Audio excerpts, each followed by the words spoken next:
So if you're struggling with back pain and you want to do some exercises, it's vitally important that you understand what structures are actually causing your back pain. Because reason being, some exercises which are really good to deal with general back pain can be really bad for you if your back pain is actually caused by a slipped disc. So what I'm going to do in this video for you is I'm going to give you the 4 telltale signs for a slipped disc and also which exercise you should be doing if your back pain is caused by a slipped disc. Okay, let's get started.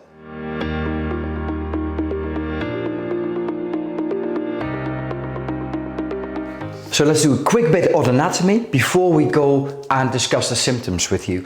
So this is a spine, and the spine consists of 24 vertebrae. Now, when I turn this around, what you can see is between the majority of these vertebrae, you see these little spongy things. These are these discs. And the main function of a disc is to absorb shocks. So I've got a model here, 2 vertebrae and a disc in between. See, so it absorbs shocks when you're walking and running and everything else. That's the main function. Now, what happens with a slip disc is that the disc dislodges from its normal anatomical position, and it normally dislodges backwards. So what happens is you're getting something like that.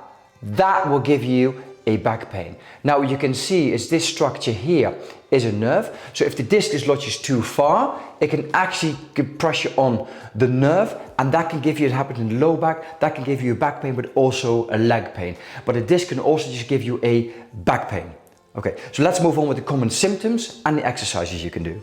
So the 4 symptoms that suggests that your back pain is actually caused by a slipped disc. So the first symptoms, what we see is when you're having back pain caused by a slipped disc, often you are what we call antalgic. Antalgic means you're leaning forwards, and what happens is the disc is being pushed out the back and the body wants to give itself a bit of space, so it pushes you forward to open the back up a bit to give that disc actually a bit of room. Now, if it's pretty bad, what you often see is you're not just standing forward, but you're also standing what we call antalgic, so you're standing more to one side, often the side away from the pain. So that's the first symptom, you're being antalgic.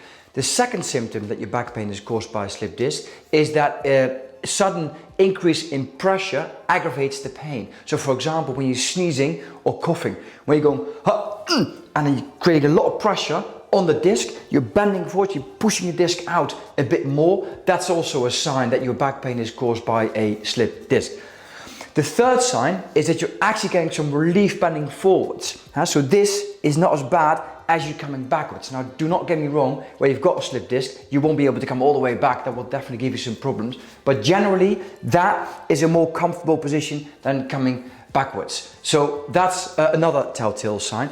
And the last sign is that you're getting a lot of pain when you're being static and becoming dynamic. So for example, when laying in bed and then getting up in the morning, a lot of pain, you need to move around a bit to get things going. Or once you've been sitting for a long time or just for a bit of time and getting up, that also gives you a lot of pain. You see people who are sitting for a long time getting up, they're standing up like this for a bit, antalgic again, leaning forwards, and then after a few steps, they can get more straighter. So those are all telltale signs that your back pain is actually caused by a slipped disc. So what to do when your back pain is caused by a slipped disc? 2 pieces of advice and 4 exercises for you. The number 1 advice I can give you is avoid sitting at all costs. Sitting will actually increase the pressure on the disc and will give you more back pain. You might get a bit of relief whilst you're sitting, but the pain will definitely come back with a vengeance afterwards. So what you need to do is either stand up and walk about or lay on your back with your knees bent. Both positions will become painful after a while, so alternate between the 2, 20 minutes standing up, 20 minutes laying on your back. The second thing you need to do is use ice. So we've got an ice pack here.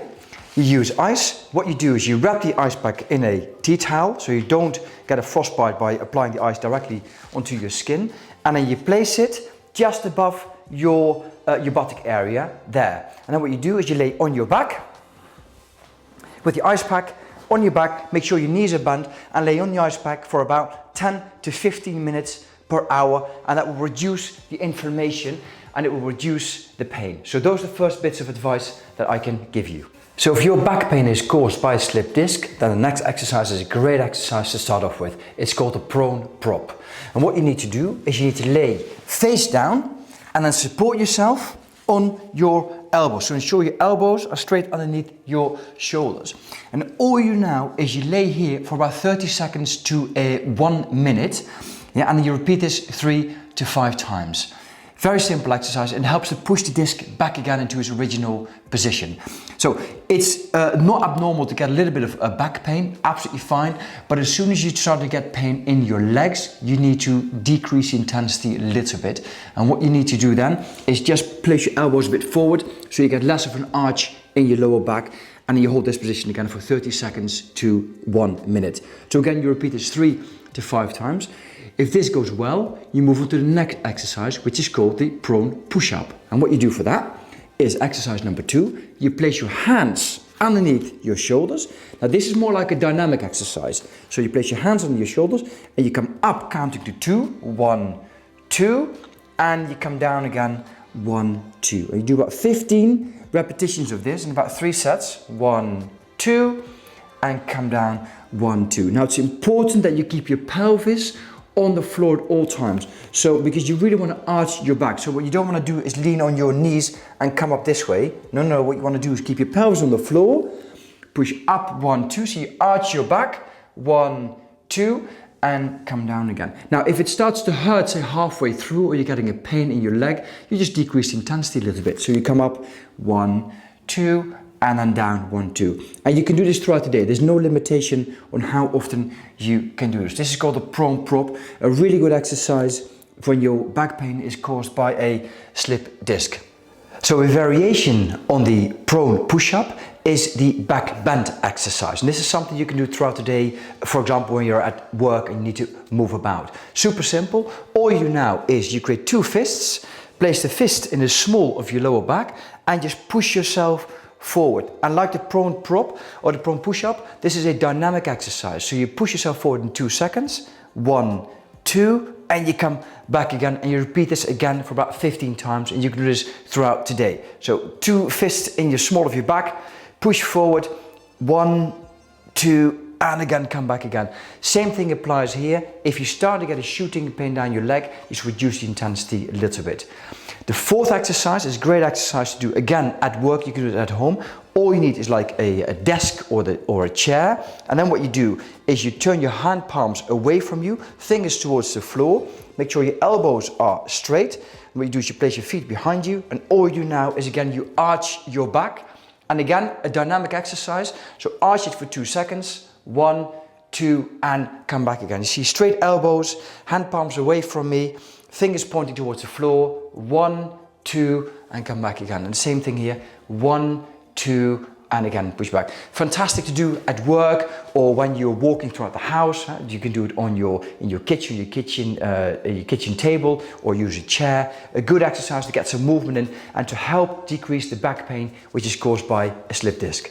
I hope you've enjoyed this video. I hope there was a lot of value for you in this video if your back pain is caused by a slip disc. Don't forget to share. If you know someone who's got a back pain caused by a slip disc, feel free and share this video with them.